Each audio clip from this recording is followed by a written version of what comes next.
2004 മൗറീഞ്ഞോയുടെ പോർട്ടോയെ ഓർമ്മയില്ലേ? സ്വപ്നങ്ങൾ യാഥാർത്ഥ്യമായ വഴികളിലൂടെ അയാൾ ആ ടീമിനെ മുന്നോട്ട് നയിച്ചു. 2015-16 ലെസ്റ്റർ സിറ്റി ആവട്ടെ ഫുട്ബോൾ ഹിസ്റ്ററിയിൽ മറ്റൊരു ചരിത്രം കൂടെ കൂട്ടിച്ചേർത്ത് വെച്ചു. 2019 അജാക്സിൻ്റെ പടയോട്ടം ഒരിക്കലും മറക്കാനാവില്ല. കാൽപന്തിൻ്റെ വശ്യമനോഹാരിത കാട്ടിത്തന്ന ചില നാളുകളായിരുന്നു അത്. ഫുട്ബോളിൻ്റെ അവിസ്മരണീയമായ വേദികളിൽ മെയ്യും മനവും മറന്ന് ഒരൊറ്റ ലക്ഷ്യ സഫലീകരണത്തിനായി പല പടുകൂറ്റൻ സാമ്രാജ്യങ്ങളെയും പീതെറിഞ്ഞ ചരിത്രങ്ങളും നമ്മൾ വായിച്ചിട്ടുണ്ട്, അതല്ലെങ്കിൽ നമ്മൾ കണ്ടിട്ടുണ്ട്. എന്നാൽ ഇന്നിൻ്റെ ആവേശത്തിലിതാ മറ്റൊരു ക്ലബ്ബ് കൂടെ വരവറിയിച്ചിരിക്കുന്നു. യൂറോപ്യൻ മൈതാനങ്ങളിൽ പലരും പല ലീഗുകളിലും അടിയറവ് പറയുമ്പോഴും അവർ നയിക്കുന്ന പോരാട്ടങ്ങൾക്ക് പരാജയത്തിൻ്റെ കഥ പറയാനില്ല. ഇംഗ്ലീഷ് പ്രീമിയർ ലീഗിനു ശേഷം വേൾഡ് ഫുട്ബോൾ ലീഗ് റാങ്കിങ്ങിൽ 84.04% പോയിന്റുകൾ നിരത്തി രണ്ടാം സ്ഥാനത്ത് തുടരുന്നത് ജർമ്മൻ ബുണ്ടസ് ലീഗയാണ്. ഈ ബുണ്ടസ് ലീഗയിൽ തന്നെ ഇക്കഴിഞ്ഞ 11 വർഷവും എതിരാളികളുടെ കാൽച്ചുവടുവെപ്പുകൾക്ക് ഒരു ഭയവുമില്ലാതെയാണ് ബയൺ മ്യൂണിക്ക് എന്ന ക്ലബ്ബ് നേട്ടങ്ങൾ നേടിക്കൊണ്ടിരുന്നത്. അതെ, ബയണിനെ പിറകിലാക്കാനായിട്ട് മറ്റൊരു ടീമും ഈ ഒരു 11 വർഷം ഉദയം കൊണ്ടിട്ടില്ലായിരുന്നു. എന്നാൽ ഇന്നിതാ അവരെയും പിറകിലാക്കിക്കൊണ്ട് മറ്റൊരു ടീം ഉദയം കൊണ്ടിരിക്കുന്നു. അതെ, ഒരൊറ്റ തോൽവിക്ക് പോലും നിന്നുകൊടുക്കാതെ യൂറോപ്പിൻ്റെ കാൽപന്ത് വിസ്മയത്തിൽ തലയുയർത്തി പിടിച്ചുകൊണ്ട് ബയർ ലെവർകൂസൻ മിന്നിത്തിളങ്ങുകയാണ്.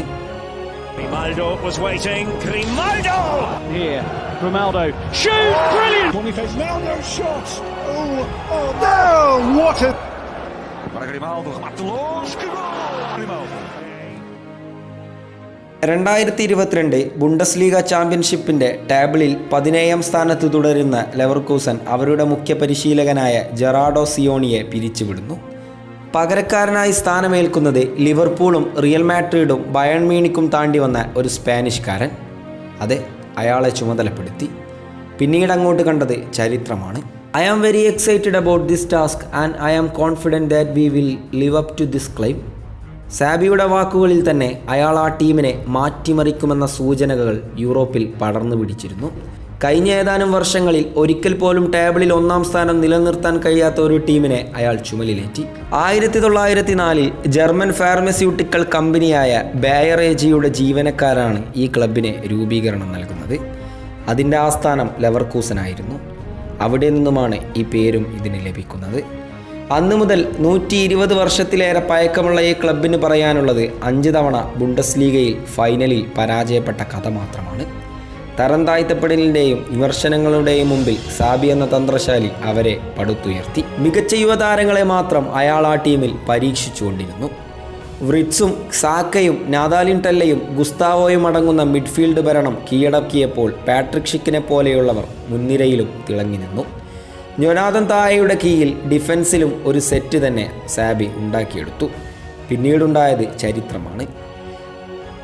യൂറോപ്പിൽ കഴിഞ്ഞ 22 മത്സരങ്ങളിൽ അവർ പരാജയപ്പെട്ടിട്ടില്ല.